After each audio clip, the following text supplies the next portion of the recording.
Mais en fait, c'est déjà commencé. Et nos auditeurs sont très heureux d'arriver pour la première fois dans Luc, je suis ton film.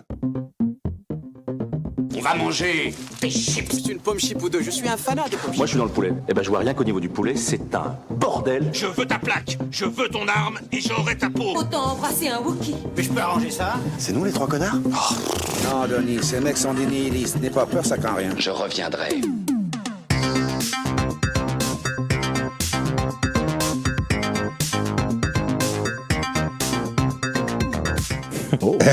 Très bon titre. Un titre excellent, hein, vraiment. Ouais. Ce brainstorming de 8 ans a valé le coup quand même. Ouais, c'est Merci, dommage que vous n'ayez copilote. pas écouté ce brainstorm. Vrai. Peut-être qu'on l'a enregistré, peut-être qu'on l'a pas enregistré, peut-être que vous l'écouterez un jour, peut-être que vous l'écouterez pas. Peut-être que... Non, clairement, on l'a pas enregistré. Bon, ben, On l'a pas enregistré. mais toujours est-il que ce Seconde soir, je ne qu'on suis pas tout seul. Je ne suis pas tout seul, je suis accompagné Ah bon du plus joli. Ah, c'est lequel? Là, vous vous demandez. Et c'est là que Bah, quelqu'un va déconnecter. Ah, c'est Thibaut. Ah, bah, je suis Bonsoir, d'accord avec ça. Thibaut. Allez, bisous mon petit homme. Je suis content. C'est que je lui ai donné de l'argent salut. pour qu'il le dise. Et il y en a un qui est C'est pas sympa. moins joli, c'est Thomas. Bonsoir, Thomas. Non, bah, c'est pas très sympa, hein, alors que moi je suis sympa, mais vous je trouve pas très sympa. Ah bah, quand j'ai je dit que fais ça. t'étais non moins joli quand même. Ouais, c'est vrai que c'est Voilà. Ouais. Alors, ce soir, nous avons décidé de faire un nouveau truc, un nouveau format, parce qu'on est un petit peu foufou, on est un petit peu créa, C'est vrai. on a des cheveux dans le vent et tout. On a décidé de parler de sujets divers et variés sur lesquels on n'a pas encore échangé, on va les découvrir en direct. Et on Exactement. va échanger, discuter, dire des horreurs.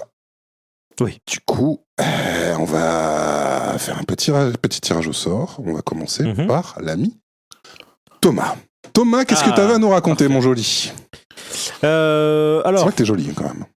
on va commencer par quelque chose de C'est court et sympathique. J'ai deux sujets. J'en ai deux. Deux. Je vais commencer par un court. Je vous en ai déjà parlé, mais c'est un petit peu comme, j'ai envie de dire, lancer une espèce d'anathème à la face du monde. Oh, merde. Voilà. Donc, je vous ai parlé il y a peu de mon revirement quant à l'ami Ryan Gosling. Ah, oui, Seigneur Dieu. Voilà. Donc je voulais juste qu'on en reparle un petit peu, voilà, parce que du coup, voilà, c'est un acteur, comme vous le savez, pour qui j'ai pas une affection folle. Je n'oublierai jamais Thibaut, le jour où tu m'as dit c'est peut-être parce qu'il a un peu une tête d'idiot du village, Oui. et j'étais d'accord avec ça. Mais en fait, Mais je maintiens, même si j'ai beaucoup d'affection pour lui, pour le coup. et il s'est révélé en fait que quand je fais le point, j'en ai pas vu des tonnes, mais ce que j'ai eu avec lui m'a plu. À part, non, j'ai pas trop aimé The Nice Guys, qui était Oui, un qui était un peu de la petit merde. movie un peu raté. Voilà, Ouais. c'était pas terrible. Bon, après, il y a longtemps, de toute façon, que Russell Crowe, en fait, s'il est dans un projet, en règle générale, c'est mauvais signe. C'est plutôt mauvais signe, ouais. Ouais. Et Quoi, voilà. t'as pas aimé le film Enragé? Mais pourquoi j'ai pas regardé déjà parce que bon, C'est vrai? non, Ah bah, ça- c'est une excellente idée. Il Ouais, faut ouais, surtout pas regarder ce film, c'est une honte. Non, je crois que le dernier que j'ai vu avec lui en date, ça doit être le dernier Thor, donc voilà, qui est une catastrophe. Ouah, et puis son rôle en plus, c'est quand même Ouais, ils le ont- pinacle de la Ouais, honte de ce ouais, film. quand ouais, même. ouais. Et et dernièrement, donc il a fait aussi le père de Craven donc du Ah. fameux Spider-Less Universe-less. Que t'es allé voir ou pas? Bah bien sûr, oui. Non, je me suis arrêté au premier Venom. Ah oui, La oui, voilà, c'est la ça. cicatrice n'est toujours pas refermée, donc je ne m'infligerai pas ça, c'est hors de question. Et donc, il y a peu, j'ai vu donc le fameux Fall Guy, qui a été un énorme échec, donc également avec Aaron Taylor-Johnson, parce qu'on parlait de Craven, donc Ryan Gosling et Emily Blunt. Et je reprendrai le titre de l'article d'Écran Large qui a dit « Alléluia, c'est pas nul ». Et je suis entièrement d'accord. En fait, vous connaissez le fait que je suis extrêmement client de tout ce qui est nostalgie 80, ce genre de choses. Et donc c'est un film, Fall Guy, c'est le titre original donc de L'homme qui tombe à pic, pour qui se rappelle de Colt Seavers, le cascadeur qui J'ai jamais vu une seconde de l'homme qui tombe. J'en garde aucun souvenir intéressant. Ouais, bah, ouais. Non, bon après, voilà, je pense pas que c'était la meilleure, mais ça reste un truc que je regardais avec mon frère quand j'étais petit, donc voilà, je garde quand même une affection particulière. Et effectivement, en fait, le film est très cool et je me dis qu'il serait quand même bien d'en parler, donc je vous encourage à le voir parce que donc c'est réalisé par Adam Leitch, Ouais, c'est-à-dire ouais. Leitch ou Leitch, je ne sais plus, Ouais. qui est donc qui est un monsieur qui a commencé en tant que cascadeur justement. Ouais, ok. Donc c'est pas Adam, David Leitch, pardon. Oui, non, mais c'est ça, c'est le co-créateur de John Wick. Tout à fait, qui a donc Oui, voilà. Mais donc à la base, qui est un cascadeur, et en fait le film est une ode aux petites mains, j'ai envie de dire, du cinéma. Donc à tous ces métiers dont on ne parle jamais, mais que s'ils n'étaient pas là, on n'aurait pas beaucoup de films. Et ça se ressent vraiment, vraiment dans le film. Je trouve que le film est vraiment un hommage presque touchant, j'ai envie de dire, à tous ces métiers-là. Donc c'est vraiment un super film pour peu qu'on aime un peu le cinéma, qu'on aime en plus ce genre d'ambiance un peu teubée, voilà, parce que le film est après globalement plutôt con. Et en plus il y a toute une vanne, je ne sais pas trop ce qu'elle donne, je crois qu'elle est plus drôle en français qu'en VO, mais il y a toute une vanne avec un chien qui ne répond qu'à des ordres prononcés avec un fort accent américain, ce qui donne des échanges assez improbables. Et voilà, je me suis dit, bon, on va arrêter de se... Voilà. Et en voyant ce film, donc je me suis dit, on va arrêter de tourner autour du pot. Force est de constater que, bon, je ne trouve pas que ce soit le meilleur acteur du monde, mais passer une soirée avec Ryan Gosling doit être quand même quelque chose de sympa, parce qu'on voit quand même que c'est quelqu'un qui a l'air plutôt bon en billet. Oui, Ryan Gosling, je sais pas si vous vous rappelez, on en a déjà parlé, mais vous, chers auditeurs, je sais pas si vous avez eu la chance de voir sur Instagram ce petit Reels où il découvre en direct que, en fait, la police de caractère... C'était un sketch du SNL, je crois. Je crois que c'est un sketch du SNL, ouais. D'accord, ok. C'était pas monté de manière à ce que ça se voit. Donc voilà, c'est Ryan Gosling qui découvre que la police de l'affiche d'Avatar, c'est juste... c'est quoi ? C'est Papyrus. Papyrus. C'est une des polices les plus dégueulasses de l'histoire, en fait. Hein. Ouais. Papyrus, mais en gras, je crois. Oui, et ce qui est vrai en plus, hein. Oui, c'est totalement vrai. Papyrus Bold. Ouais, c'est vraiment. Allez, vous ouvrez Word, vous tapez Papyrus, et vous verrez, vous écrivez Avatar avec, et vous verrez que c'est la vérité. Je trouve ça génial. Ouais, mais après, c'est un truc pour les gens qui travaillent un petit peu avec qui s'intéressent un peu aux polices de caractère, c'est qu'en fait, de plus en plus, les polices de caractère des films et de tout, en fait, sont les polices les plus standards, parce que si elles sont standards, c'est pas pour rien, c'est parce qu'elles sont efficaces. Mais bon. Oui. Pardon, je suis une sortie de route, je vous prie de m'excuser. Non, mais c'est effectivement l'un des exemples du talent de Ryan Gosling. Moi, j'ai commencé, si je peux me permettre de m'intégrer à je t'en supplie. Merci beaucoup. J'ai commencé à apprécier cet acteur dans un film qui est pourtant pas inoubliable, qui s'appelle Les Marches du pouvoir avec George Clooney. Oui, tout à fait. Et Ryan Gosling, justement. Vous avez vu ce film ? Tout à fait. Du tout. Qui était chouette. Ouais. Qui était chouette. Ok. Moi, je l'avais vu qu'une fois, j'en ai pas gardé un souvenir impérissable, mais il faudrait sûrement que je le revoie. Et en fait, il joue dedans, je crois qu'il joue l'assistant d'un homme politique, il me semble, qui est incarné par Clooney. Il me semble qu'il joue son chargé de com alors que George Clooney est candidat à la présidence des États-Unis. C'est ça, et en fait il y a un scandale qui vient entacher cette candidature et du coup ils essaient de gérer la crise. Ouais. Et Gosling m'avait convaincu dans ce film-là parce que moi je n'avais de lui que l'image de Drive que j'ai pas du tout aimé. Oui. Et qui voilà est ce mec robotique avec très peu d'expression qui a à terme été employé comme ça parce que c'était idéal, notamment dans Barbie. A priori, il fait un Ken assez parfait parce que ça doit être le gars qui a peu d'expression, etc. Donc ça lui va très bien. Pardon. Mais surtout, j'avais appris à l'apprécier dans l'un des films qu'il a fait avec Emma Stone, qui est Gangster Squad. Et je n'arrive plus à me souvenir de qui a réalisé ce film, mais j'adore ce film. Et je suis pas sûr qu'il soit. Attention. Ok, j'y suis aussi. Mais je te remercie, tu seras plus rapide que moi. Et je suis pas sûr que ce soit Ruben Fletcher, je crois que c'est ça. Qui a fait pas grand-chose. C'est bien à Zombieland. Et il a fait le premier Venom, tu vois, on en parlait. Retour à Zombieland, Uncharted. Voilà, c'est pour ça que j'en avais réentendu parler. Et très prochainement, Insaisissable 3. Ouais, bon, voilà, c'est quelqu'un qu'il faut plutôt oublier dans l'ensemble. Oui, c'est vrai.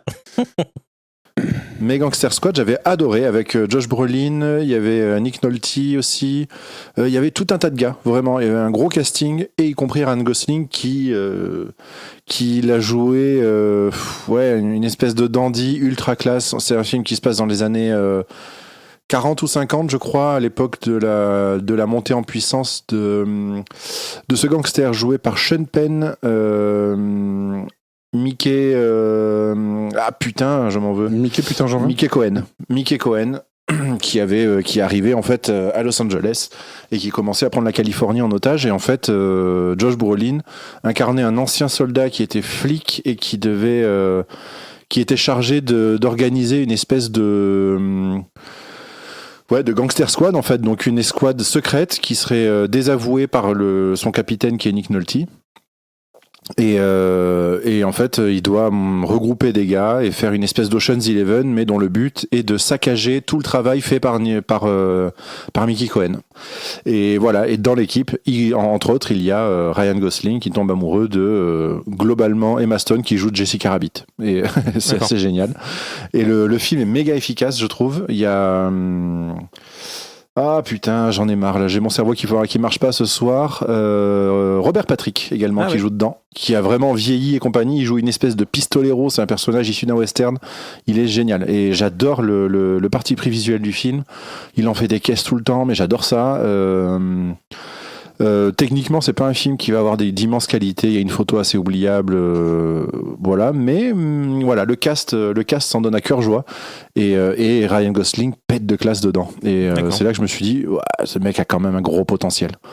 Voilà, c'était ma large digression, mais on est c'est comme ça que je vais faire ma sortie de route aussi, puisque en vrai, quand je regarde sa filmo, je me rends compte qu'il y a beaucoup de films que je trouvais pas mal, mais j'ai jamais été conquis. Il y a qu'avec La La Land où j'ai été vraiment conquis, où j'ai trouvé que il incarnait vraiment son côté taiseux, lui donnait beaucoup de classe. Voilà. Donc du coup, La La Land, je rappelle, c'est une comédie musicale et je suis pas très preneur de ça, mais c'était particulièrement bien et encore une fois, le duo Ryan Gosling et Emma Stone était extrêmement touchant. J'avais beaucoup aimé. Voilà. Et Blade Runner, tu l'as pas. Moi, c'est un peu le film où je me suis dit, bah tiens, là, ouais, effectivement, vu que je trouve qu'il joue pas très bien. Je sais que là, jouer un répliquant, ça lui allait plutôt bien dans la mesure où. Bah, j'ai tellement aimé ce film. Ouais, voilà, moi pareil, j'ai beaucoup aimé. J'ai trouvé très joli. Ouais. Mais du coup, non, après, voilà, ça fait.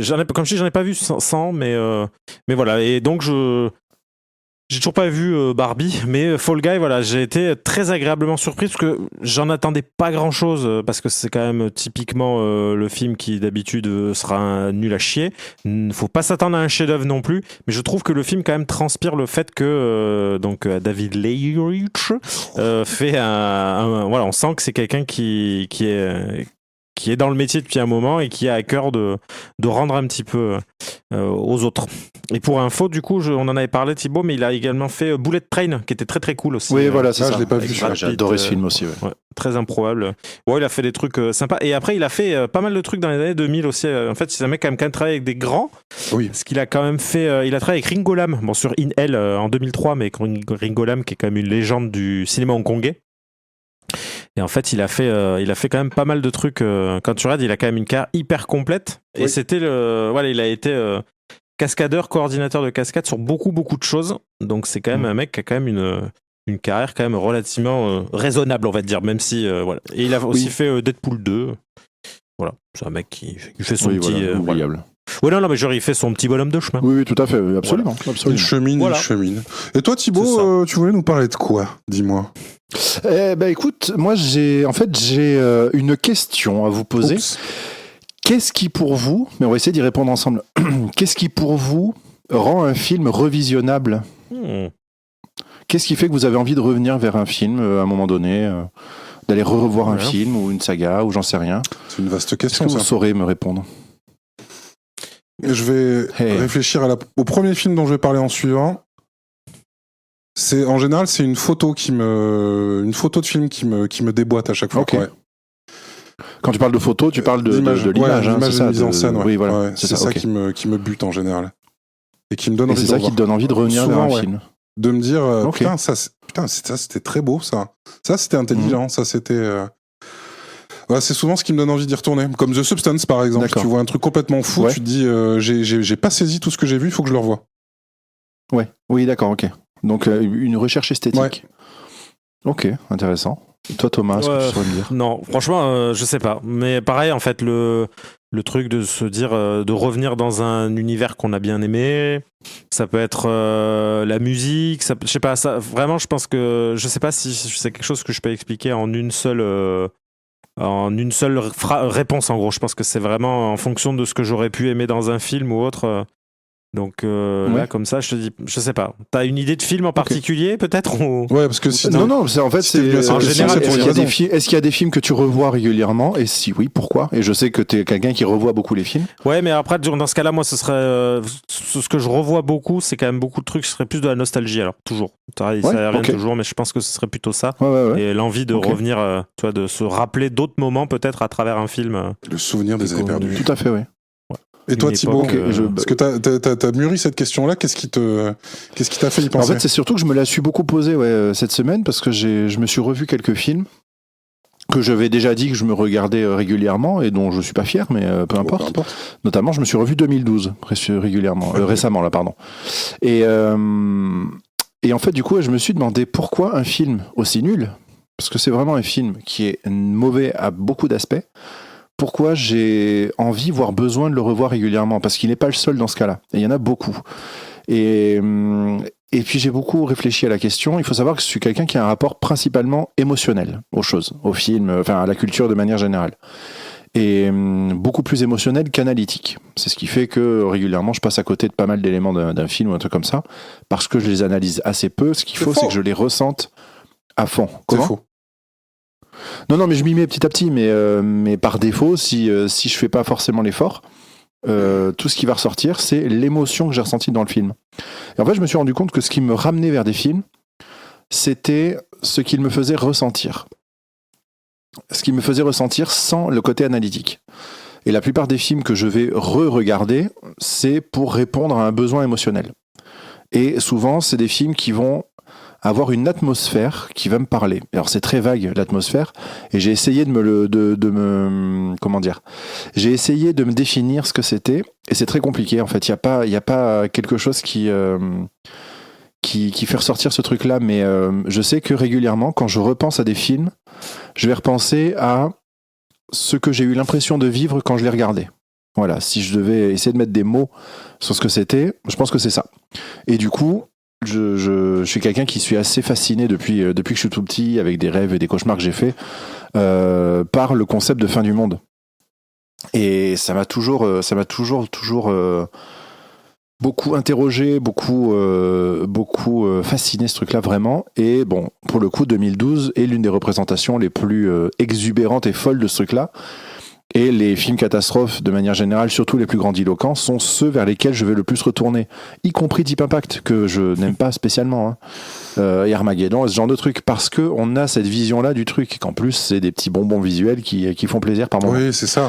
Parce qu'on dit beaucoup de mal de 2012, et moi, clairement, c'est pas le genre de film que j'aimerais naturellement.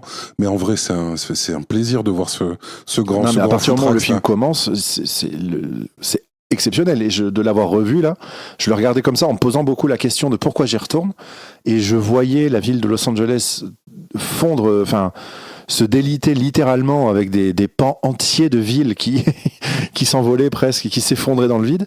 Et t'es là, mais oui, en fait, c'est pour ça que je regarde ce film. C'est pour cette séquence-là, et celles qui vont sur après, et l'explosion de Yellowstone, et tous ces trucs-là, et la vague avec le porte-avions qui va engloutir la Maison Blanche. Enfin, il y a des tas de scènes qui, au fond, sont des scènes ultra marquantes, et qui te mettent, chacune d'entre elles, dans des ambiances très différentes. Et ces atmosphères qu'il y a, j'adore les ressentir. Et donc, en fait, je me suis rendu compte que, pour beaucoup, c'est pour ça que je vais retourner vers un film. Et au final, Thomas, ça recoupe un peu ce que tu disais, parce qu'au final, la nostalgie que tu recherches, c'est une émotion. Oui, tout à fait. Après, je pense que oui, de toute façon, les films nous procurent des émotions, et je pense que un film en particulier te procure une émotion qui t'a fait kiffer consciemment ou inconsciemment. Et t'as juste, en fait, c'est comme de la drogue, en fait. T'as juste envie d'y revenir pour retrouver cette sensation-là, quoi.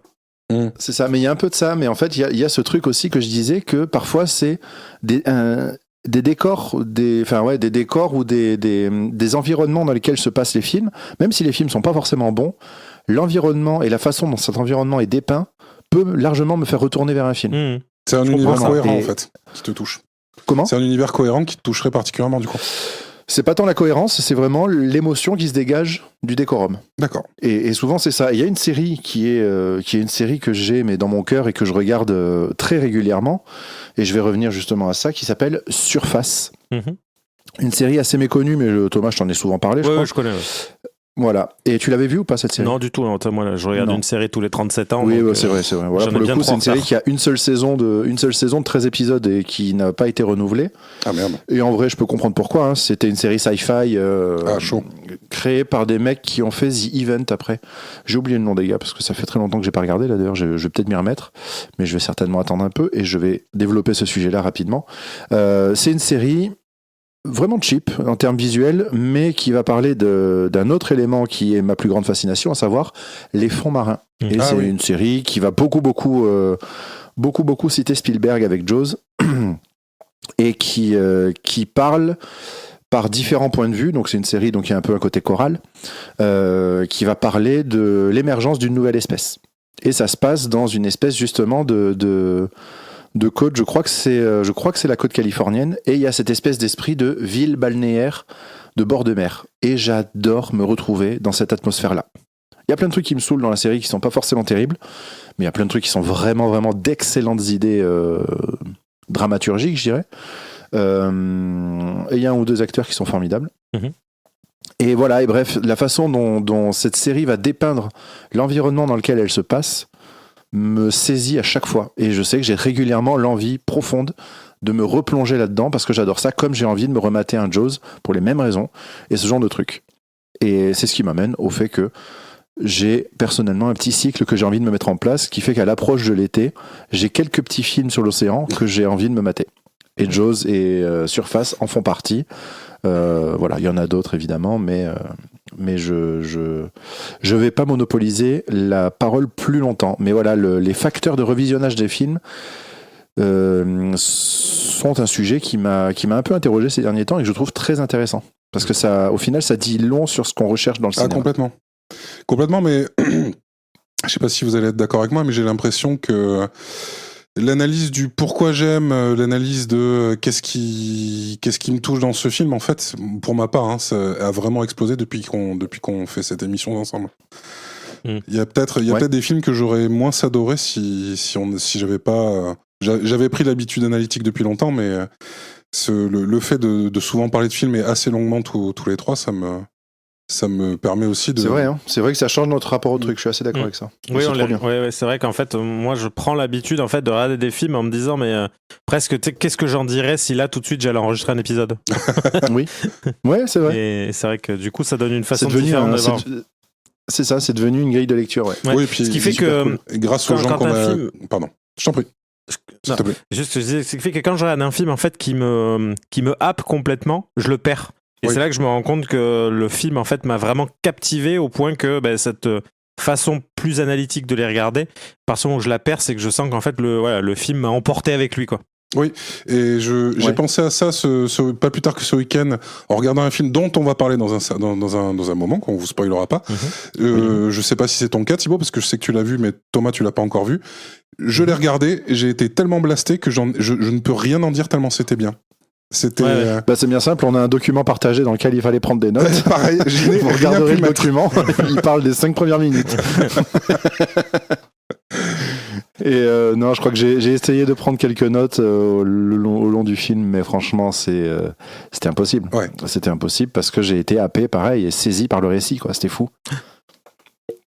Mais typiquement, c'est un film que j'ai beaucoup aimé, mais ça fait pas partie des films que j'irai revoir. Oui, non, mais ça, c'est pas parce que t'aimes un film que t'as forcément envie de le revoir. Voilà, et ça, c'est important à dire. C'est pas forcément la qualité que je trouve au film qui va me faire le revoir. Par exemple, un des films que je préfère, et enfin par la façon dont il m'a touché, c'est The Fountain, mais il m'a touché par des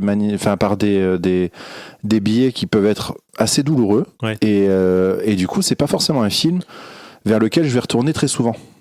Parce que à chaque fois que je le vois, ça peut me déchirer un petit peu. C'est comme on en avait parlé de perso, je suis incapable, et pourtant je pense que je peux le mettre dans mes films préférés, mais je suis quasi incapable de revoir Premier Contact, qui à chaque fois en fait me fout en l'air. Et j'ai beaucoup de mal. En fait, c'est un film ou Interstellar, c'est pareil, c'est un film que j'adore au plus haut point, mais je n'arrive pas à le revoir parce qu'en fait, ce qu'il y a, c'est que j'angoisse de cette émotion qu'il va me procurer et que je n'ai pas envie d'avoir en fait. Et du coup, je le regarde pas. Ouais, comme moi, un film Marley et moi qui parle de. Enfin voilà. Ouais. Ouais, je vois. Regardez Marley et moi, et Ouais, puis ouais, vous ouais. saurez. Et là, par exemple, tu vois, celui-là, j'ai même pas eu besoin de le voir pour savoir qu'il fallait pas que je le voie. D'accord, oui. Parce que là, je sais que j'en suis pas capable. En fait, je ne regarde pas déjà de base de films avec des animaux. C'est une règle de vie pour moi. Parce qu'en fait, quand j'étais petit, j'ai essayé 1 million de fois de regarder l'ours et je n'ai jamais réussi à voir plus Moi, loin. ça a été un traumatisme. Voilà, et je n'ai jamais réussi à voir plus loin que les 5 premières minutes pour ceux qui l'ont vu. Bah, c'est un des Et premiers encore films que j'ai aujourd'hui, vu au en fait. cinéma. Voilà. Et donc, Bah, du c'est coup- très marrant que tu dises ça, j'y ai repensé il y a pas longtemps parce que ce film, quand je l'ai vu, justement, il y a eu ces 5 premières minutes, et sauf que j'ai regardé tout le film après. Mhm. Mais ma perception du film s'est arrêtée à ces 5 premières minutes. J'ai regardé toutes les images défiler, le générique a commencé, j'ai fondu en larmes, j'ai couru dans les bras de ma mère. Je me dis, ah mais pourquoi? J'ai dit, mais au début... Et elle m'a dit, ah oui, mais c'était au début. Oui, mais voilà. J'avais tout retenu Ouais. tout le long du film. C'est pour ça que C'était terrible. je ne regarde pas de film. Il y a eu ça, il y avait aussi Projet X, que je ne sais pas si vous vous rappelez, avec Mathieu Broderick, qui est un film sur des scientifiques. T'es sûr que c'est Projet X? Oui. Mais c'est le. C'est pas le Projet X en fan footage, donc. Non, pas celui-là, non. C'est un film des années 80, Projet Je X, connais avec, pas ce film, avec alors. Mathieu Broderick, où il joue un. Il me semble, alors là, c'est vraiment entièrement sur mes souvenirs. Il me semble qu'il joue un scientifique. Ça, j'en suis pas sûr. Mais en fait, tout le film est donc sur les. Il essaye d'aider des chimpanzés qui sont mais des oui. chimpanzés de C'était un laboratoire. Putain, Et c'est un film mais alors, si, très ça a été complexe à. un vrai traumatisme pour moi. J'ai fait chier mes parents toute la nuit après l'avoir vu. Vraiment. Voilà. Donc Ah, c'est- putain, il y a ça, il y a c'est terrible. Antarctica aussi, si vous voulez être sûr de chialer à tous les coups, Oui. qui est Non, puis en une plus, catastrophe. Il y a des chiens dedans, donc Voilà. forcément, moi, ça me tue. Donc, Non, bah, enfin voilà. En tout cas, l'émotion, enfin, ce genre d'émotion-là ne va pas forcément nous faire revenir vers le film. Clairement. voilà, c'est ça. Voilà. Voilà. C'était tout ce que j'avais à dire au final sur ce petit sujet du revisionnage des films. Et- Mais n'hésitez pas à nous dire en commentaire ce qui vous fait revenir vers un film. Ah ouais, carrément. Ou même si vous n'êtes pas du tout du genre à revoir des films. Il y a Ou beaucoup de gens même, comme ça aussi. Ouais, complètement. Et toi, Bertrand, est-ce que tu avais Moi, je voulais parler sujet. de ma séance de cinéma de ce vendredi. Mhm. Je voulais parler de Nosferatu. Ah oui. Bon, un film dont on avait beaucoup parlé, donc voilà, un remake d'un film de Murnau, un film des années 30, je crois. Ouais, c'est ça, 1933, je crois. ouais, mais je suis pas 33, sûr. Un Oui, film, ça. un film Ça va. muet. Je me suis dit putain super, on fait un Que remake. je n'ai pas vu. Laissez-moi tranquille, je vous emmerde. Arrêtez avec les remakes.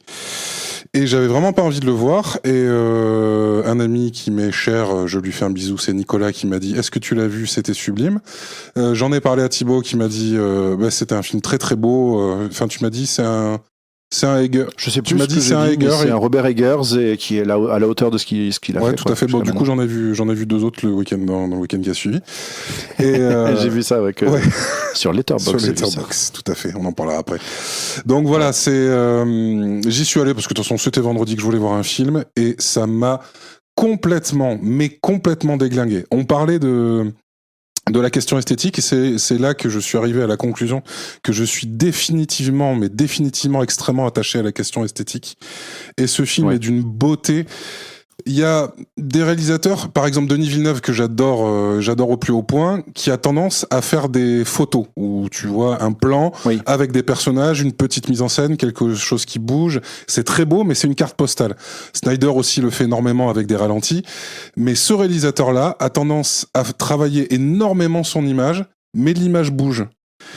Et toutes les couleurs sont presque désaturées, c'est presque du noir et blanc. Il y a des... Ah là, oui, là, pour le coup, il est allé chercher un noir et blanc factice, quoi. Ouais. Et c'est sublime. C'est absolument magnifique.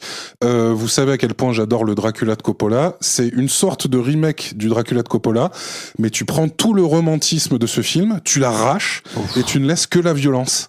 Et c'est incroyable. Les décors sont complètement déments. C'est des villes moyenâgeuses, mais qui sont à la fin du 19e siècle. Tout est plongé dans un gris, dans une fumée. C'est fin du 18e, j'aurais dit. 18e. Ah non, pas oui, fin 18e, autant pour moi. Oui, Ouais, c'est voilà. dans les années 1830. C'est extrêmement beau, c'est extrêmement bien joué. Il y a Lily Rose Depp, dont on a déjà parlé, qui joue plus ou moins une possédée, parce qu'on est un peu dans un délire d'une possession. Et il y a, si on veut, ouais. et il y a Bill Skarsgård qui avait joué ça et qui donc du coup méconnaissable, méconnaissable, Comme d'hab. mais enfin moi après, j'avais oui, c'est oublié, mais normal. après j'ai regardé, et c'est cohérent en fait. Ce Dracula est absolument immonde, il a rien de romantique, Enfin, rien que les 3 premières minutes, j'ai été scotché dans mon fauteuil. Il y a des plans incroyables. Il y a un plan de forêt à un moment où le personnage joué par Nicolas Hoult qui marche dans la forêt, dans une forêt en pleine nuit avec de la neige qui tombe, une forêt avec des arbres gigantesques. C'est fou. C'est encore plus beau qu'une forêt de Tim Burton. C'est incroyable. Donc, non, mais c'est sublime. voilà. Et la caractérisation du comte, du coup, hein, qui ne s'appelle pas Dracula, mais comment il s'appelle, Orkov Ouais. Orlov. C'est pas Orlov, merde, mais c'est je vais pas Orkov. retrouver. Ouais, mais à chaque fois, ça m'échappe. Mais la caractérisation de ce monstre est démentielle. Orlok, c'est ça. Et c'est démentiel. Ouais. La scène dans le film où il apparaît vraiment et où on ne le voit pas. C'est un bonbon de mise en scène qui est exceptionnel. C'est le rendez-vous, la première fois que le personnage de Nicolas Hoult va le rencontrer. Et là, oui, non, merci parce que je voulais m'arrêter sur cette scène-là. C'est incroyable. Si vous avez, c'est la scène qui résume tout. Exactement. Le film. Si vous avez vu le film de Coppola, t'as cette scène où t'as Keanu Reeves qui rencontre Dracula, où ils discutent. Tu comprends que le Dracula est Dracula, mais là, on voit bien le personnage. On voit tout le côté malsain du Dracula. Là, le Nosferatu, c'est incroyable. C'est une vraie scène de cauchemar. Où t'as tout un enchaînement de plans où en fait tu n'arrives qu'à deviner et le visage se dessine progressivement au fur et à mesure des plans. C'est un vrai cauchemar. Ça prend du temps. Ouais, ça prend beaucoup de temps. En plus avant de le voir vraiment. C'est un vrai cauchemar fiévreux. C'est incroyable. Et en opposition avec encore avec le Coppola, dans le Coppola, tu vois un château qui est vraiment hanté par des démons, par des succubes. Ouais. Et là, c'est pas un château hanté, c'est un château mort, mais vraiment mort. Ouais. Il sent la tombe. C'est ça. Et vraiment, l'histoire est pas forcément transcendante parce que quand tu la couches sur le papier, c'est pas ouf. C'est la même que Dracula.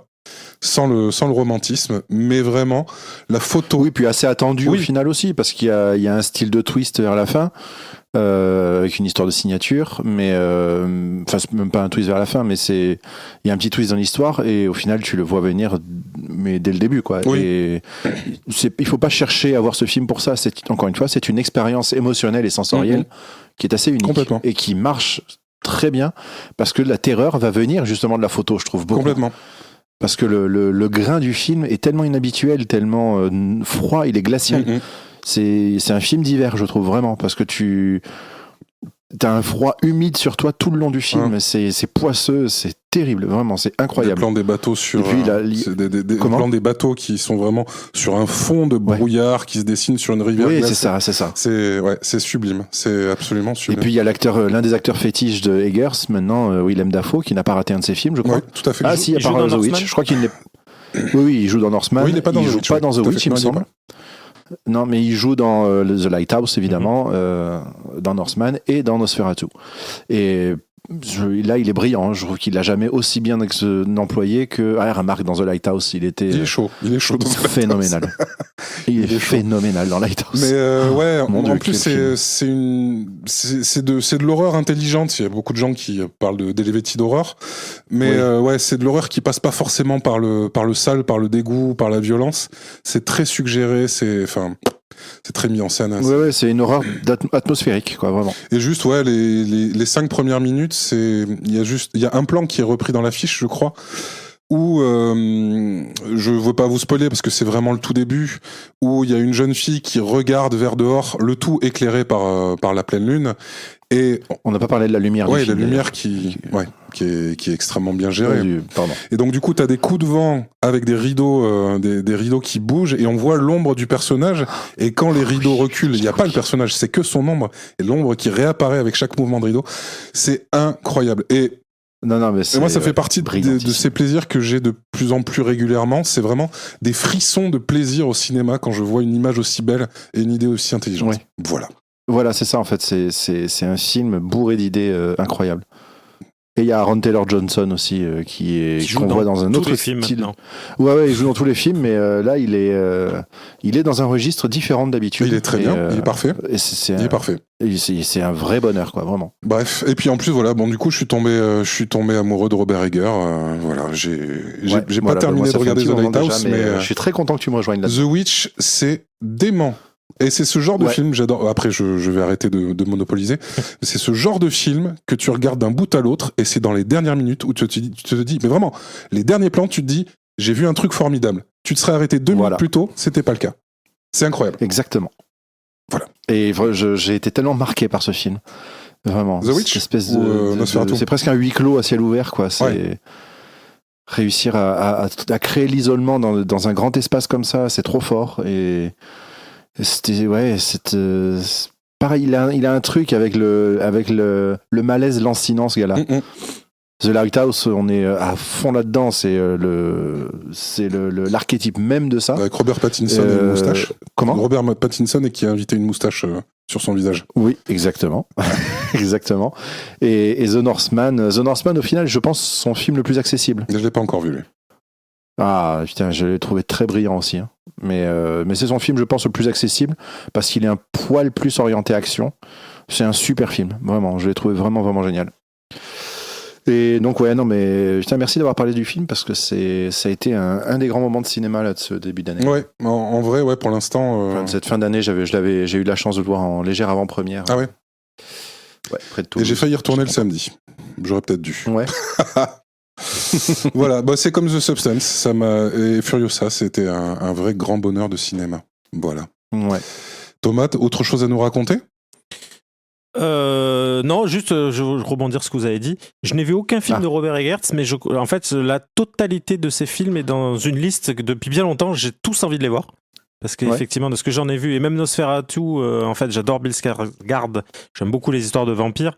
Même si j'ai beaucoup plus de mal avec Lily Rose Depp, j'ai pas vu faire grand chose, mais elle a vraiment la tête de l'actrice qui m'agace. Ne me demandez pas pourquoi. Oui. Mais je connais maintenant bien tes goûts, oui, un petit peu en termes d'actrice. Et je pense qu'elle en fait partie. Moi-même, il y a des moments où j'étais là.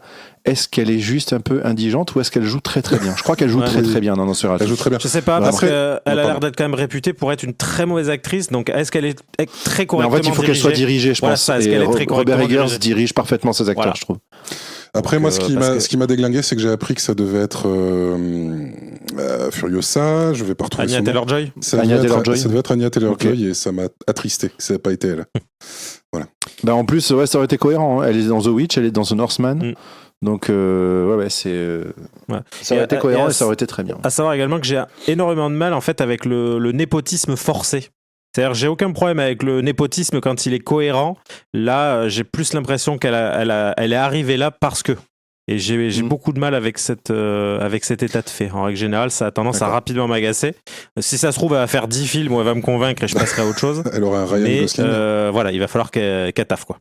Là, en l'occurrence, elle a vraiment... Ça correspond au film parce qu'elle a un visage assez rond et assez peinture de cette époque-là. Donc, comme elle a... Oui, et puis surtout, elle a un regard très particulier. Et moi, c'est ça qui m'a beaucoup perturbé pendant le film. Avec... je sais pas comment dire, mais la paupière supérieure légèrement mi-close. Et en fait, ça correspond vachement à l'état de son personnage dans le film. Donc, t'es là, soit on est dans une performance de jeu qui est pour le coup extrêmement, extrêmement forte et convaincante, soit elle a cette tête-là, elle est pas capable d'en avoir une autre, et il se trouve que ça sert le film. Je crois pas que ce soit la deuxième option. Ouais. Je crois vraiment qu'elle est très douée dans ce film-là, qu'elle est très très forte, parfaitement dirigée, et ça sert très très fort le film. Ouais, parce qu'apparemment le malaise passe beaucoup par elle. Oui, tout à fait. Et d'autant plus que apparemment le malaise était tellement palpable que Egger a fait le choix de pas lui faire rejouer trop les scènes parce que elle imitait trop émotionnellement. D'accord, ouais. Voilà. Ouais. Bon, mais ça se voit, alors ça se sent, et là, pour le coup, elle est du coup très convaincante. Donc du coup, avec un peu de chance, quand cet épisode sortira, ce film sera encore à l'affiche. Profitez-en parce qu'il faut le voir sur grand écran. Ouais, c'est important. C'est important d'aller soutenir ce genre de film-là, très très chouette. Alors après, en plus, apparemment, il marche bien plus que ce qu'avaient prévu les studios. Bon, tant mieux, c'est super. J'ai pas vu les chiffres de ce film. J'ai pas les chiffres exacts, mais apparemment, donc, le film marche bien plus que ce qu'avaient prévu les studios pour justement ce genre de film un peu indépendant, on va dire. Oui, c'est Toity Force et la boîte de prod des Oui, films oui, un peu, c'est vrai un que peu à part. c'est- extrêmement à la mode. Oui, Bah, en même temps, ce qu'ils proposent, il y a quand même du très très lourd. Hein. Moi, j'adore hein, parce qu'ils se sont payés les services de Eggers et de Harry Astor en même temps. Donc, faut que je vois du et Harry puis Astor, ils je ont- l'ai pas les vu. deux énormes. Ils ont révélé Mia Goth aussi, qui apparemment est donc la nouvelle Scream Queen en chef avec c'est que merde, j'ai oublié son nom, Jenna Ortega. Donc Ok. voilà, donc ils ont, enfin voilà, c'est quand même un studio qui pousse et qui et puis bon, tant qu'ils se perdent pas, s'ils arrivent effectivement à continuer à faire des grosses prods et puis surtout qu'ils arrivent à sortir des trucs qui sortent de l'ordinaire. Là justement, en parlant de Jenna Ortega, elle sort un film avec Paul Rudd, un film d'horreur avec Paul Rudd. Donc sur une licorne, ça a l'air complètement givré, mais je me dis Ok. au moins ça peut être, tu vois, un studio qui propose enfin un peu quelque chose d'autre, quoi. Donc je me dis, tu vois, à l'époque où on avait Wildside notamment vidéo qui faisait des trucs Oui. cool avant qu'on se rende compte que son boss était un fils de pute de l'espace, mais qui proposait c'est des trucs cool. Donc je me dis, voilà, retrouver ce genre de studio, ça fait plaisir. Ouais, et puis ça fait plaisir de voir de l'horreur qui sort de cette longue vague qui n'en finissait plus de sauts et de possession Ouais. de merde. Oui, de torture porn. Et c'est ça. de films de possession qui devenaient un peu Ouais. saoulants à force. Mais là, ça Mm. propose quelque chose de nouveau et puis enfin moi ça me refait aimer l'horreur et ça me fait plaisir parce que c'est vraiment un style que j'aime beaucoup. Ouais.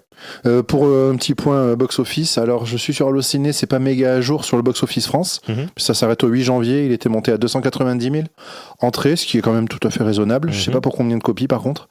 Et aux US, là, actuellement, il est monté à 41 millions 6 de dollars de recettes. C'est pas mal. Il a un C'est budget pas de mal du 50, donc on espère que ça va marcher. tout. On espère Ouais, que ça va continuer à surtout monter. qu'il est probablement 9e pas au encore sorti box-office partout. au top. Ouais, parce que The Northman avait pris un bouillon de ce que j'ai entendu. Ah ouais Oui. Ah merde. Bah, déjà, quand il est sorti, en fait, j'étais persuadé, moi, que c'était un direct ou DVD, mais de luxe. Plus qu'un. Tu vois, parce ouais que, le Ouais, film non. était très mal vendu, en fait. Oui, parce que complètement. quand tu voyais les bandes annonces et tout, ça faisait gros nanar d'action, un peu Ah ouais, putain, ouais. justement, moi, je trouvais pas. Moi, j'avais vu la bande-annonce et c'est ça qui m'a fait me dire, je vais voir ce film. Bah, moi, j'avais vu J'avais la jamais bande vu de annonce. Robert Eggers avant, mais Ouais. Et justement, je me disais, ça a l'air cool, mais je savais pas du tout Ouais. me placer par rapport à ce film. Et Je suis assez d'accord, voilà. par contre. Mais je trouvais que le film était peut-être pas très bien vendu. Ouais, et puis Et ce qui me sortir permet- ça... Pardon, je t'en prie. Non, vas-y, parce que c'était juste pour rebondir sur la suite, donc vas-y, je t'écoute. D'accord, c'est juste que moi, ce qui m'a retenu, c'est que j'en ai marre, laissez les Vikings tranquilles. Voilà, variez les sujets, s'il vous plaît. C'est vrai. Ah, moi, je suis toujours Moi, je les content. aime, je les aime Ouais. très fort, hein, mais faut pas exagérer Ouais, non plus. tu fais même un podcast avec l'un d'entre eux.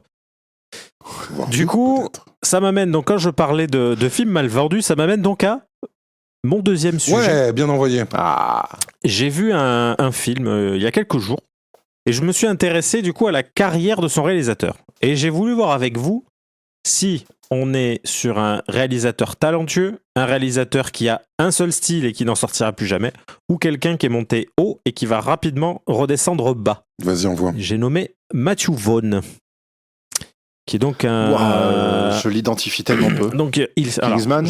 Oh, tout à fait. Donc en fait, son premier film, c'est Kick-Ass. Enfin, très, premier très film bien, qui a Kick-Ass. cartonné, on va dire, parce qu'avant ça, donc il a fait Layer Cake, c'est son premier film que je n'ai pas vu, que j'ai souvent vu dans les rayons des vidéoclubs, mais que je n'ai jamais vu. Pareil.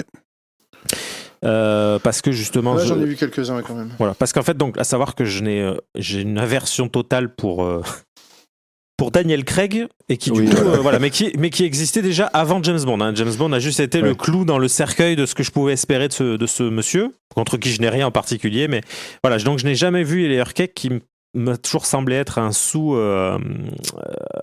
Snatch. Donc j'ai Ouais, jamais jugé Je l'ai utile pas de vu voir. non.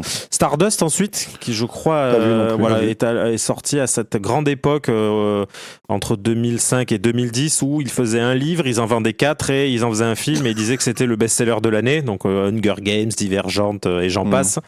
Et ensuite, Stardust faisait partie de ça. je crois que c'était quelque chose dans ce Ah ouais style-là, ouais. Je mettrai pas ma main au feu, mais je crois que c'est ça. Ah, et en plus, c'est un Neil Gaiman, donc le livre. Ah oui, ok. Ouais, Donc c'est cette espèce d'immonde Tout à fait. violeur, je le Mais rappelle. hein. malheureusement, un bon écrivain juste avant ça. Oui. Donc bon, mais Ouais. effectivement, un sac à merde. Et du coup, en 2010, il a fait Kick-Ass. Donc un film qui Voilà. a Qui faisait quand même du fait bien. l'unanimité. Oui, qui faisait. Que j'adore. Bah oui, Voilà, clairement, que il n'y a pas de raison que de je pas n'aime adorer. pas du tout. Ah bon?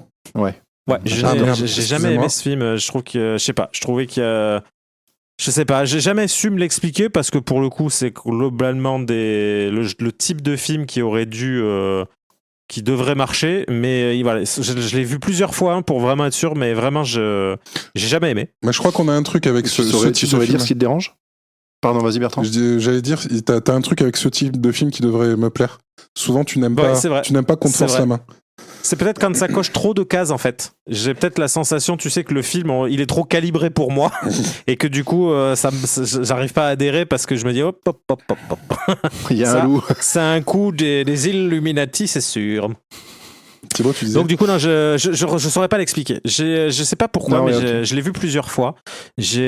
Alors c'est peut-être. C'est intéressant justement de savoir le pourquoi tu n'aimes pas. Alors j'ai toujours, je pense qu'en premier lieu, j'ai toujours ce problème quand on me met un couteau sous la gorge en me disant il faut que tu aimes cette chose, que ce soit un livre, une musique, une série. En règle générale, ça a une forte tendance à me bloquer. Et je sais que Kick-Ass, on me l'a vendu comme ça. C'était vraiment l'événement de l'année, il fallait le voir, c'était génial, machin. J'ai fini par le voir et le problème, c'est toujours, en fait, je pense que ça donne un côté un peu survendu. Et on me l'a peut-être trop vendu, mais du coup, j'ai fait l'effort à essayer de le voir plein de fois. Mais j'ai jamais réussi à adhérer. J'ai pas lu le comics non plus. Donc je ne sais pas si c'est un problème d'adaptation ou autre, mais voilà. Ensuite, donc, il a fait X-Men le commencement. Un petit bijou. Donc là, j'avais vu que au cinéma et que j'ai vachement aimé. Voilà. Et que j'ai revu il y a peu. Et effectivement, pour le coup, en tant que fan d'X-Men et après la purge absolue qu'a pu être X-Men 3 ou l'origine Wolverine, X-Men le commencement m'a fait un bien fou avec quand même des excellents acteurs. James McAvoy et Bass Fender. Et donc, James McAvoy et Bass Fender. Bass Fender. Et du coup, là, je me suis dit, bon, effectivement, ce film est pas mal. Voilà, il y a quelque chose. Ensuite, j'ai vu le premier Kingsman. Super. Que je trouvais bien. C'est pas le j'ai film trouvé du ça siècle. vraiment cool. C'était frais. Ensuite, Kingsman 2, qui que j'ai pas pour vu. le coup, j'ai pas vu le reste. C'est du réchauffé. Du réchauffé. De la merde. En fait, voilà. De la merde. Ensuite, il a réalisé Kingsman Première Mission, que je n'ai pas vu, mais qui apparemment, donc, de notoriété publique, est très très mauvais. Encore plus et mauvais que surtout le 2. très dispensable. Ouais, de ouf. Et ça amène donc à ce que j'ai vu cette semaine, Argyle. Ah, Argyle. Okay. Je l'ai vu cette semaine. Et on parlait donc de films mal vendus. Et en fait, je ne sais pas si vous avez vu la bande-annonce d'Argyle. Pas du tout. Mais Argyle, en fait, la bande-annonce repose uniquement sur la présence d'Henry Cavill. Sauf que... Un bon argument. Oui, c'est surtout pour ça que je voulais le voir, on va pas se mentir.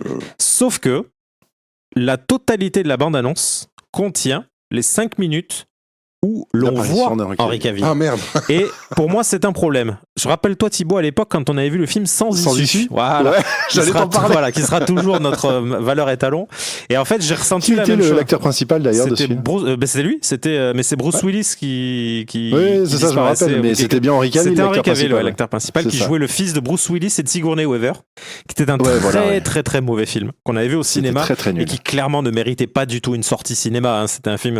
Même à l'époque du DVD, il fallait le sortir en cassette celui-là, tellement il était pas bien. Et donc j'ai vu Argyle. Direct ou RTL 9. C'est ça, c'est ça, c'est clairement un direct ou RTL 9. Ouais. Et d'ailleurs, je pense qu'il passe très souvent sur RTL 9. Souvent, quand je zappe, je le vois passer sur RTL 9. C'est vrai. Ouais, j'ai jamais revu. Ah non, il est hors de question que j'en vois ça. J'ai entendu parler. Et en fait, je me suis même demandé si c'était pas un cauchemar que j'avais fait.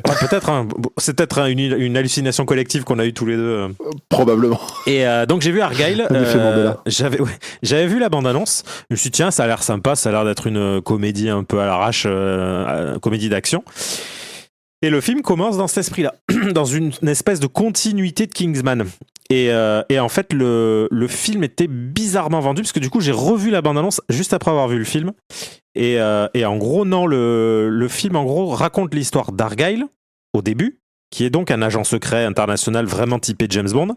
Sauf que le film parle de l'écrivaine qui écrit le livre Argyle. Et donc, en gros, en racontant son histoire, elle raconte l'histoire d'Henry Cavill, de John Cena, qui en gros vit des aventures. Et en fait, tout le film est axé sur la dame qui écrit, et non pas sur Argyle. Donc, c'est Bryce Dallas Howard. Et ce que j'ai trouvé fou, c'est donc, en gros, pour vous faire le pitch très rapidement, donc elle écrit des livres sur Argyle. elle est prise à propos d'une société secrète, exactement, quasiment la même histoire que Kingsman. Donc c'est une société secrète, je ne me souviens plus du nom. Les méchants. C'est une société secrète, voilà, les méchants pas beaux, qui donc tire un peu les ficelles dans l'ombre. Et sauf que elle, ce qu'elle écrit, ça parle d'une société secrète qui existe en vrai. Et donc tout ce qu'elle écrit se réalise. Et un jour, au cours d'un voyage en train, parce qu'elle en fait, elle est terrorisée par l'avion, donc elle prend le train. Et là, arrive Sam Rockwell, qui est un acteur que j'adore au plus haut point. Tout le monde adore au plus haut point. Voilà. Si vous n'avez pas Sam Rockwell, regardez Confession d'un homme dangereux et vous adorerez Sam Rockwell. Mais oui. Bon, regardez Moon. Aussi, Moon, il y en a plein à voir. Voilà. Et donc il arrive et il lui dit, en gros, il y a quelqu'un qui va arriver dans 5 minutes pour essayer de vous tuer. Et tout le film est un film d'espionnage, d'action, où on aperçoit par moments Henry Cavill, mais tout est axé donc sur le personnage de Sam Rockwell et sur le personnage donc de Bryce Dallas Howard. Et repose également sur le fait que il lui dit, et pour moi c'est un point fort du film, que le film est volontairement miscast. C'est-à-dire que Bryce Dallas Howard, en fait, elle ne rentre dans aucun canon de beauté, on va dire, en vigueur à Hollywood. C'est un peu pareil pour Sam Rockwell, qui est pas un mec qui fait 2m10, qui est gaulé comme un monstre. Attention, quand je te vois chercher et froncer du sourcil, c'est juste que j'entends par canon de beauté, voilà, c'est qu'elle ne rentre pas dans les standards. Pourquoi ? Parce qu'elle est extrêmement belle ? Je comprends pas. Oui, non, déjà, également, mais, Ouais, elle est magnifique. mais elle regarde le film, elle ne rentre pas dans ce qu'on peut appeler les standards hollywoodiens, de par ses formes et ce genre de choses. Et donc le film, en fait, c'est ce qu'il lui dit au début, il dit, tu sais, tous les agents secrets, c'est dans tes livres, en fait, que c'est des beaux gosses taillés dans le marbre, en vrai, c'est des gens comme toi et moi. Et donc, pourquoi pas ? Mais ce que j'ai reproché pour moi au film, c'est qu'en fait, c'est Kingsman. Le film, c'est Kingsman, ni plus ni moins. Je vois pas l'intérêt de se lancer dans un truc comme ça. Et surtout que le film a une scène post-générique à la fin, et je vous la spoil sans problème parce que franchement, elle ne mérite pas que ne pas être spoilée. En fait, ceux qui ne veulent pas se faire spoiler Argyle, en plus, vous pouvez arrêter là pendant 10 secondes, je vais la spoiler. On vous laisse un peu de temps parce que ça m'est arrivé récemment de ne pas avoir le temps d'attraper mon téléphone et de faire 10 secondes. Et de... Ça a l'air d'être une vie très compliquée quand même d'être sensible au spoil. Franchement, je suis faire 10 secondes. Et c'est bon. En fait, cette scène post-générique, donc Argyle dans le film n'existe pas. C'est un personnage de fiction. Ouais. Sauf qu'à la toute fin, il y a une blagounette, machin, et en gros, on voit un bâtiment, un pub, au fin fond de l'Angleterre. On voit quelqu'un qui y rentre, et en gros, il rentre dans un truc du Kingsman. Et on lui donne une boîte, et ils lui disent « Mais qui êtes-vous ? Comment vous appelez-vous ? Je m'appelle Aubrey Argyle. » Et on comprend, en fait, qu'en gros, il est en train de créer une espèce de Kingsman-verse, mais qui est extrêmement forcé, parce que là, il le rend trop à la truelle, quoi, le truc. Et donc, ça ne vaut pas le coup. Donc, c'est une question, en fait, c'est que on sait qu'il a explosé. Il a commencé à beaucoup faire parler de lui avec Kick-Ass. Il a explosé avec X-Men le commencement. Il a confirmé avec Kingsman. Et là, en fait, j'ai l'impression qu'il fait une petite descente doucement vers le trou. Et j'avais juste envie de voir avec vous ce que vous pensiez de ce réalisateur et de ce que vous avez pu voir de lui, en tout cas. Ok. Bah, Bertrand, vas-y. Bah, moi, j'aime beaucoup. Parce que chaque fois qu'il a pris un truc neuf, parce que son problème c'est d'être resté sur les Kingsman, mais chaque fois qu'il a pris un thème neuf, il a su le remettre quelque chose, remettre une pièce. Avec Kick-Ass, il a pris les super-héros. Avec les X-Men, il a pris un X-Men classique. Il a fait quelque chose de complètement à côté. Kingsman, pareil, un film d'espionnage un peu rock'n'roll, il a fait quelque chose d'original. Mais peut-être que maintenant, je sais pas quelles ont été ses réussites ou non, mais il est possible qu'on lui demande aussi de toujours faire la même chose. Mais en tout cas, c'est ça, depuis le deuxième Kingsman, je le déteste en vrai. D'accord. Ouais. En fait, j'ai l'impression que c'est un réalisateur talentueux qui en plus produit la plupart de ses films et qui a l'air d'avoir quand même de super idées, ou en tout cas de super inspirations pour réaliser ces trucs, mais qui s'est fait happer par la machine à franchise qui est devenue Hollywood. Mais justement, tu vois, quelques années par maintenant. rapport à ce que tu dis, en fait, c'est qu'il ne fait aucun sujet, il ne réalise rien d'original. Et je crois qu'Argyle est peut-être sa deuxième production originale. Kick-Ass, c'est donc un comics à la base. Mm-hmm. Kingsman. Layer Cake, ça vient d'un roman. Stardust vient d'un roman. Layer Cake, je n'en suis pas sûr. Et Kingsman est un comics aussi à la base. Ouais, c'est ça. Donc, et effectivement, Layer Cake est également tiré d'un roman. Et je crois que Argyle, lui, en fait, c'est l'inverse. C'est une espèce de truc un peu méta, je dis juste que je ne veux surtout pas dire de bêtises, mais qui est un truc... non. Non, si, ouais, c'est bien ça. En fait, là, c'est l'inverse. En gros, il n'adapte pas un roman, mais il crée le roman. Voilà, il met le roman dans le film, en fait. C'est la première fois qu'il fait quelque chose d'original. En fait, quand tu regardes toute sa carrière, ce ne sont que des adaptations. Donc voilà, voilà. Si vous avez l'occasion, regardez Argylle. Vous passerez pas un moment affreux, mais vous passerez pas un moment à vous décrocher la mâchoire, parce que le film vaut ce qu'il vaut, parce que j'ai l'impression d'avoir vu Kingsman 8, et voilà, j'ai bien aimé le premier Kingsman, mais je pense pas que ce film ait révolutionné grand chose. Il sait produire de l'image. Il y a des beaux plans, que ce soit dans Kingsman, et là, pareil, dans Argylle, il y a un ou deux trucs. C'est extrêmement tiré par les cheveux. Et c'est un peu le problème pour moi aussi du film, c'est que c'est tiré d'un roman, mais le film, en fait, souvent crée une espèce de frontière un peu floue entre les deux, où il y a certains personnages qui se mettent à faire des trucs que tu ne verrais que dans Kingsman. Sauf que là, ça se passe dans le vrai monde. Et du coup, le film a en fait un peu de mal à se placer. Le côté un peu méta voilà, fait que tu as du mal, fameuse suspension consentie d'incrédulité. Il y a des moments où tu te dis ouais, je suis désolé, mais là je veux bien faire un effort quand c'est Henry Cavill qui a une gueule d'agent secret, qui fait des trucs d'agent secret. J'ai plus de mal quand ça se passe dans le vrai monde, en fait. Donc voilà. Peut-être qu'il va prendre le four qu'il doit prendre pour pouvoir se renouveler, mais je crois que ça n'a pas très bien marché, Argylle. Non, c'est un échec, et ça a été très mal reçu. C'est peut-être la mort c'est peut-être la mort de son univers, et peut-être que c'est l'occasion pour lui de se renouveler, de passer à autre chose. Ouais, c'est ça. Ouais. Et sachant que moi, Matthew Vaughn, c'est surtout un mec que je connais en tant que producteur, et qui a produit. Surtout, il a eu un âge d'or entre mi-90, mi-2000. Ouais. Où il a tout donné, quoi. Il a tout donné, à savoir, il a été le principal producteur, je pense, des Guy Ritchie. Oui. Et donc, Arnaque, Crime et Botanique, Snatch, tout ça. Ce qui est pas rien. C'est passé par lui, et c'est là qu'on se dit, voilà. Un univers, il a été capable d'en supporter un. Oui, c'est pour ça.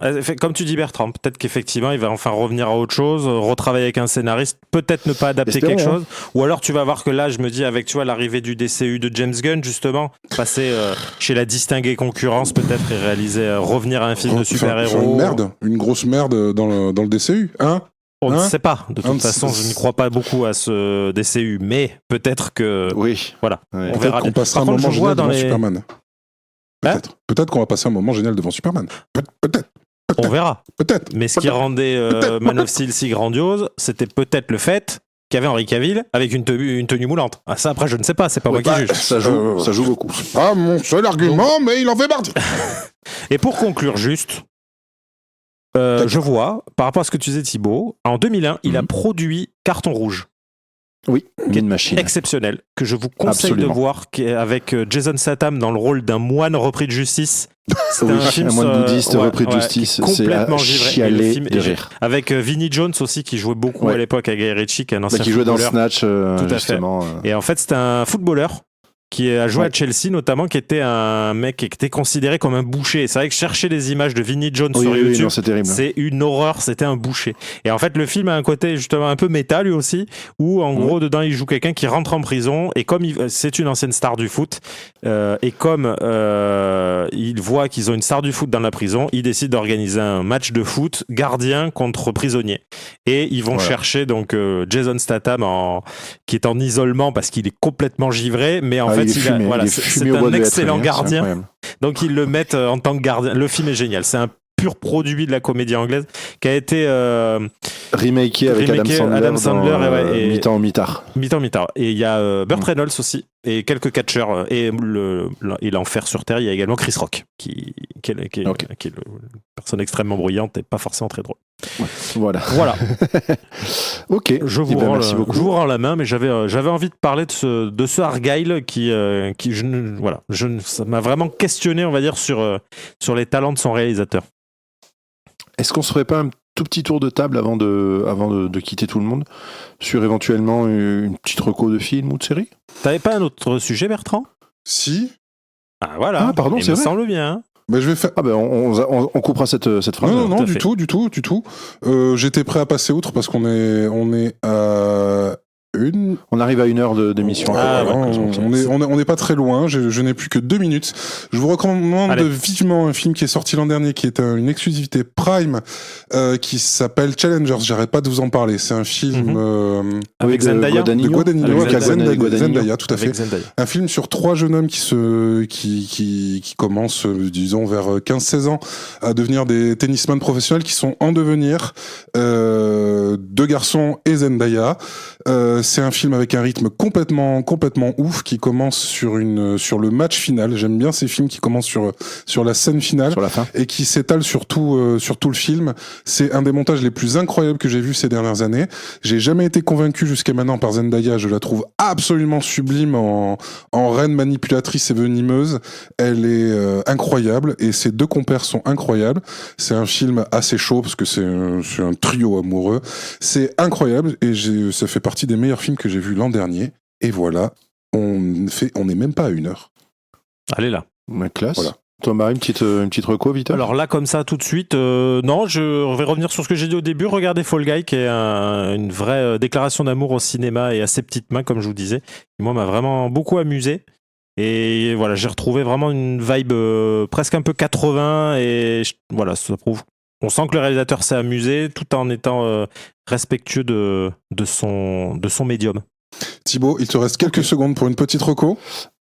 Ok, je vais recommander le dernier film de Pedro Almodovar, La Chambre d'à côté, qui est galvanisant, superbe, très émouvant, et un très très beau film sur l'amitié, avec des personnages bien sous tout rapport, et ça fait plaisir. Avec notamment Tilda Swinton. Pour plus d'informations, avec notamment Tilda Swinton et Julianne Moore, qui sont sublimes. Vraiment, les 2 sont incroyables, et c'est un très beau film qui fait beaucoup de bien, je trouve, même s'il n'est pas forcément joyeux et que son sujet est un peu difficile. Donc trigger warning, ça parle de maladie, de quelqu'un qui est en train de mourir de maladie et de mort potentielle à venir. Voilà, donc allez le voir. Donc du coup, ça permet de rebondir sur la chose dont on voulait parler avec Thibaut, à savoir que tous les deux, absolument, on est rentrés sur Letterboxd. Moi, ça fait à peu près 7 mois, et lui, ça fait quelques semaines? 2 semaines. Même pas 2 semaines, donc du coup, moi c'est Beber 1981, BBEAR 1981 en chiffres. Toi c'est Cinébad Pitch. Et moi ça arrive bientôt. Sur Ciné, et Thomas arrive dans pas très longtemps. Donc c'est un truc qui permet de noter j'ai vu ce film à tel jour. Si tu veux, tu rajoutes une note. Si tu veux, tu rajoutes une chronique. Thibaut et moi, on commence à chroniquer les films qu'on a vus. Voilà. Et c'est très chouette. Vous pouvez nous suivre là-dessus, et vous pouvez aussi sûrement suivre beaucoup de gens que vous appréciez. Exactement. Voilà, je vais pouvoir parler de tous ces films dont vous m'interdisez de parler. Je vais pouvoir y aller à fond. Je t'ai jamais interdit. Attendez-vous. C'est juste que c'est un film par mois, Thomas, donc c'est compliqué. Compliqué, c'est pas facile. On va parler de Van Damme, et puis c'est tout. Et puis voilà, me faites pas chier. Eh ben très bien. Bon, du coup, ce fut un plaisir, messieurs. Ce fut un plaisir, chers spectateurs. On vous fait des bisous, et vous aurez un épisode classique mercredi, le premier mercredi du mois.